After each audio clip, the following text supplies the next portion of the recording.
টি-20 series বাঁচাতে ডাম্বুলা পৌঁছেছে টাইগাররা, batting নিয়ে কাটেনি লিটনদের দুশ্চিন্তা। সাফ অনূর্ধ্ব 20 নারী চ্যাম্পিয়নশিপে বাংলাদেশের দাপুটে স্টার্ট, 9-1 গোলে হেরে শ্রীলঙ্কা কুপোকাত। নারীদের শক্তিশালী পাইপলাইন বাংলাদেশকে সাফল্য এনে দিচ্ছে আন্তর্জাতিক মঞ্চে, মাঠে দর্শক খরার দায় সাফকে দিল বাফুফে।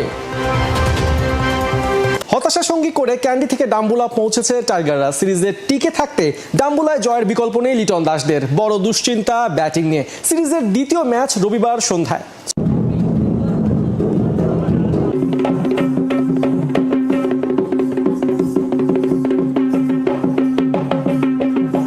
ক্যান্ডি থেকে ডাম্বুলা পৌঁছার পর টাইগারদের ঠিক যেভাবে টিম হোটেলে বরণ করে নেওয়া হয়েছে সেটা এক কথায় অসাধারণ, নান্দনিক এবং মন আসলে ভরিয়ে দেবার মতো।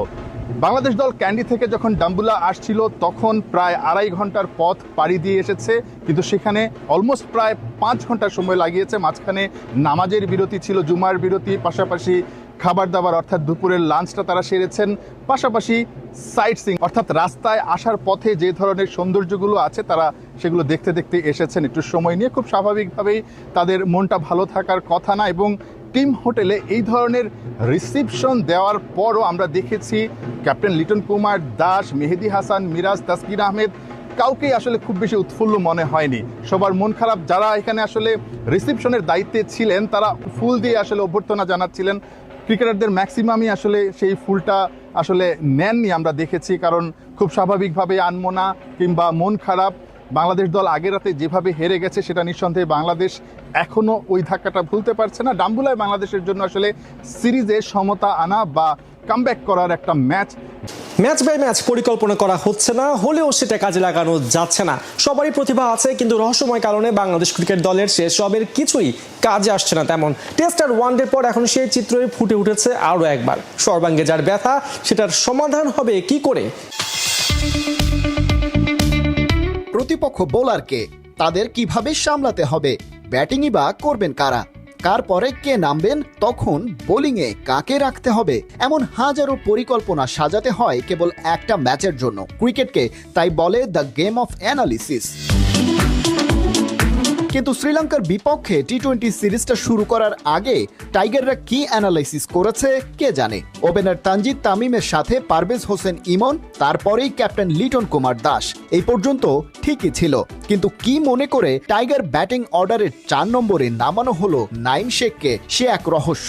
নাম্বার 4-এর মতো ভাইটাল পজিশনে তিনি জাতীয় কিংবা ঘরোয়া কোনো জায়গাতেই বড় কোনো সাফল্য পেয়েছেন এমনটা বলা যাবে না। পরীক্ষিতরাই যেখানে খাবি খাচ্ছেন সেখানে এই জায়গায় নিজেকে তো তিনি এলিয়েন মনে করবেনই। তাই নট আউট থেকে 32 রান করলেন বটে, তবে তার জন্য খেলেছেন 29 বল। ব্যাটিং অর্ডারে প্রমোশন পাওয়া মেহেদী মিরাজও সোফার নট ইফেক্টিভ এনাফ। তার 29 রান এসেছে 126 স্ট্রাইক রেটে, 23 বলের মাত্র 4টা বাউন্ডারি ওয়ানডে কাপ্তানের। বাংলাদেশের হয়ে এদিন যারা ব্যাট করেছেন তাদের মধ্যে স্ট্রাইক রেটে সবচেয়ে এগিয়ে শামীম পাটোয়ারি, 280-তে ব্যাট করেছেন, তবে সুযোগ পেয়েছেন মোটে 5 বল। তার 15 রানের সুবাদেই দলীয় স্কোর শেষ পর্যন্ত 150 পেরিয়েছে। শামীম ছাড়া যারা ব্যাটিং করলেন উইকেট ধরে রাখলেন। ম্যাচ হেরে যাওয়ার পর সেই বাঁচিয়ে রাখা 5 উইকেট দিয়ে তারা এখন কি করবেন সেটা বড় প্রশ্ন। যারা ব্যাট করেছেন আর যারা অপেক্ষা করে করে শেষ পর্যন্ত আর নামতেই পারেননি, তাদের তালিকা দেখে আফসোস হতে পারে আপনারও। 5 বল খেলা শামীমের কথাও তাদের সাথে বলতেই হয়। ফিনিশার হিসেবেই তাকে ভাবে টিম ম্যানেজমেন্ট, মানে ছোট কিংবা ইফেক্টিভ ক্যামিও প্রত্যাশিত তার কাছে। তবে আরো কটা বেশি বল পেলে হয়তো এক্সিকিউশনটা হতে পারত ওয়াইড লেয়ারে। লোয়ার অর্ডারে পেস বোলিং অলরাউন্ডার সাইফুদ্দিনও ছিলেন একাদশে, তবে নিজেদের ব্যাটিং ইনিংসের পুরোটা সময় তার কেটেছে সাইড বেঞ্চে। রিশাদ হোসেন তো টি-20 বিশ্বকাপের মতো হাই প্রেশার মিশনেও করে এসেছেন ধুমধুমার ব্যাটিং। আর তানজিদ তামিম লেজের দিকে বরাবরই সুপার প্রসপেক্ট, একজন পেস বোলিং অলরাউন্ডার হিসেবে সম্ভাবনাময়। অথচ একাদশে থেকে ব্যাট হাতে ঝলক দেখানোর সুযোগ পাননি তিনিও।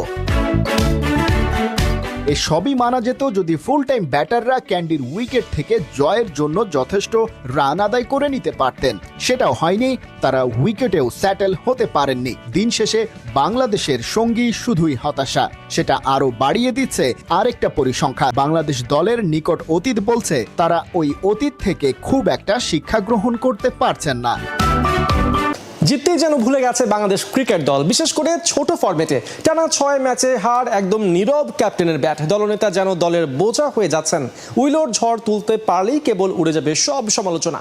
টাম্বুলা টাইগারে কি গর্জন। লিটনের এটা নিয়ে আমার খুব অবাক লাগতেছে, কারণ Liton is an wicket keeper. আপনি দেখবেন যারা উইকেট কিপার হয় তারা কিন্তু সুইং ভালো বুঝে, কারণ তারা পিছন থেকে তো কিপিং করে, এবং স্পিনও তারা ওইভাবে যায়। অফ স্পিনার মিডল সামনে আসতে বা দিকে সরে আসে, আবার লেগ স্পিনার হলো তারা এদিকে আসে। তো আমার অবাক লাগতেছে why Liton Das line miss করতেছে, কেন লাইনটা মিস করতেছে। হ্যাঁ, তা আর্লি আউট হয়ে যাচ্ছে সে, ওইটা সেট হওয়ার আগে ভালো বলও ছিল, ওটাও ঠিক আছে।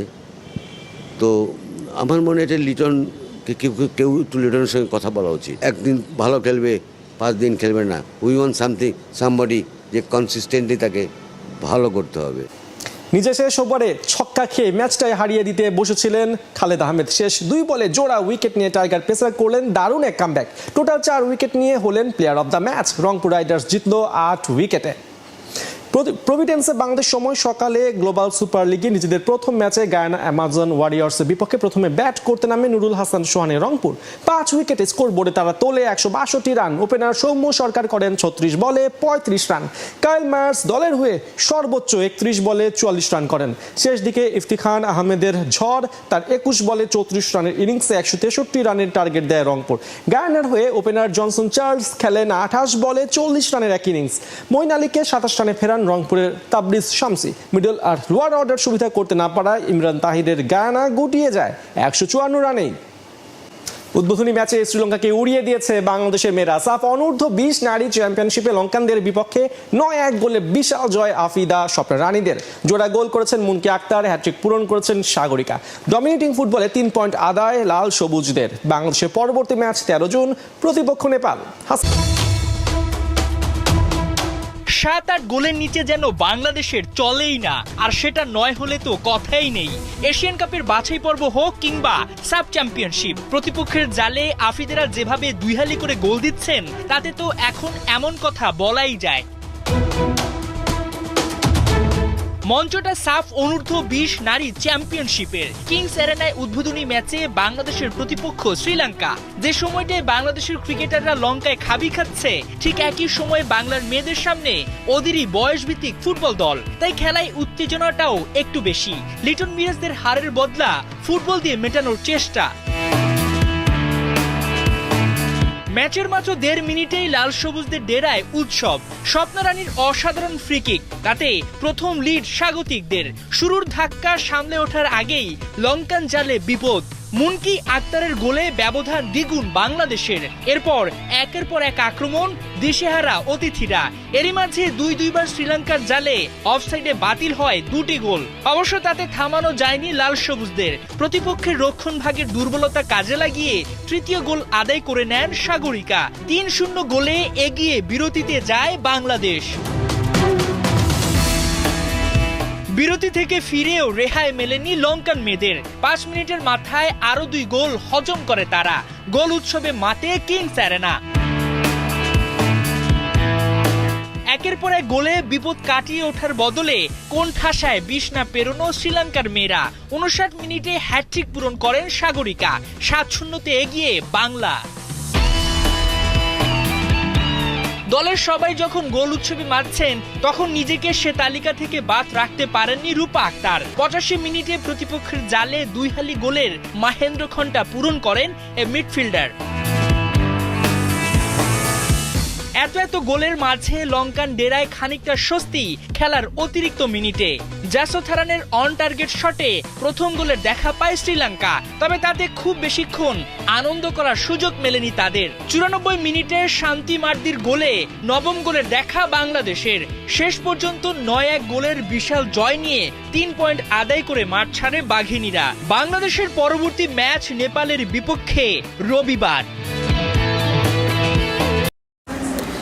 নারী ফুটবল লিগে শ্রীলঙ্কাকে 9-1 গোলে হারালো বাংলাদেশের মেয়েরা।